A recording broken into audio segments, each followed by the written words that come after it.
नमस्कार। इहो गाना जो लेके आयल बनी रुआ लोग के डिमांड पे ही गाना बा। छोटा सा गाना गईले रही शॉर्ट्स में,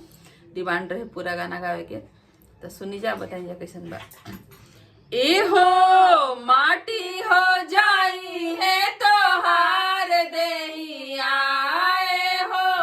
माटी हो जाई है तो हार देहिया,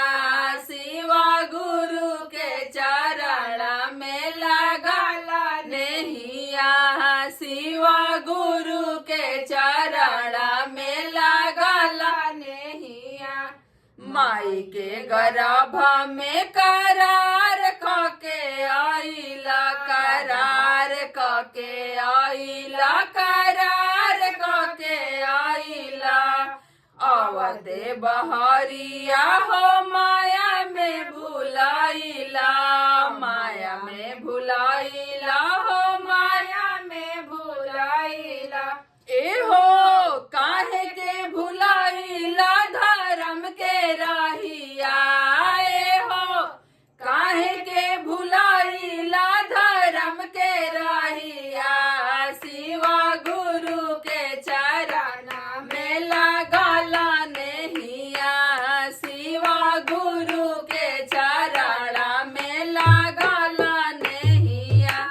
माटी के तनावा काहे के गुमानावा, काहे के गुमानावा हो, काहे के गुमानावा, एक दिन जाए पड़ी सबका समसानावा, सबका समसानावा हो, सबके समसानावा, ए हो माटी में मिल जाए माटी के तनावा,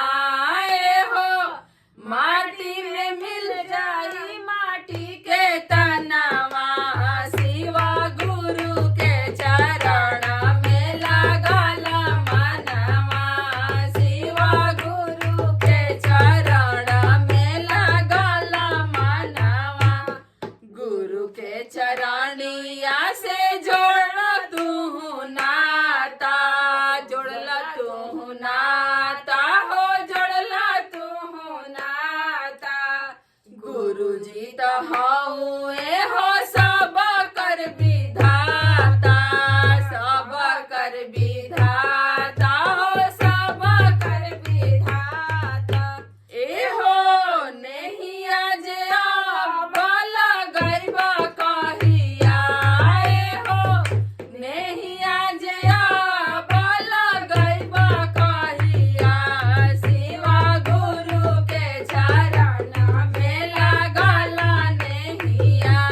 शिवा गुरु के चरण में लगाला नेहिया, आए हो माटी हो जाई है तो हार देहिया, ए हो माटी हो जाई है तो हार देहिया,